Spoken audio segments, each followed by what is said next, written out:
Donc, pour commencer, on va se faire une mise en situation.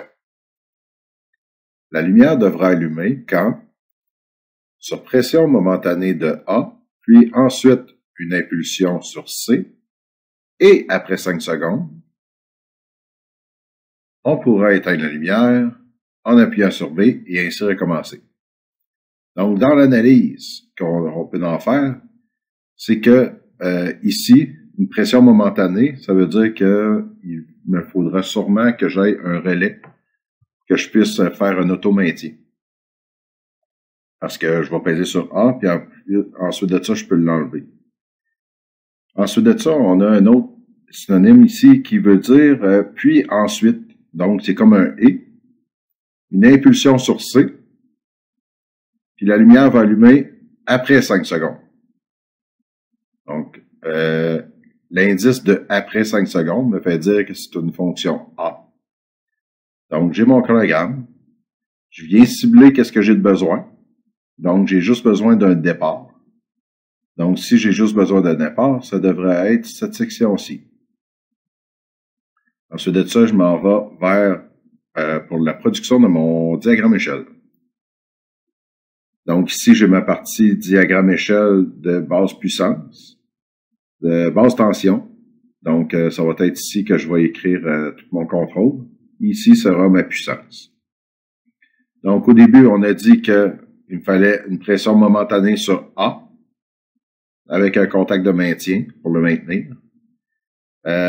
On sait que B arrêtera tout et que je vais pouvoir repaiser sur A. Donc, c'était mon arrêt de ma bobine qui est là.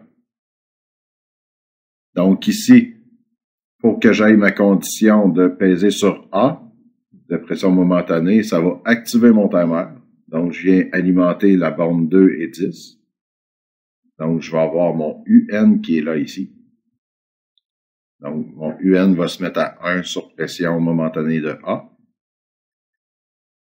Ensuite, une impulsion sur C. Donc, une impulsion, c'est sur le start. On sait qu'il faut une petite impulsion de quelques millisecondes sur le start pour qu'il se place à 1. Donc, qu'il se fasse un front montant. Donc, et je sais que aussi, il faut la borne négative. Moi, ici, je suis en tension CC. Donc, il me faut absolument la tension négative pour amener sur le start pour qu'il soit entendu à être à 1.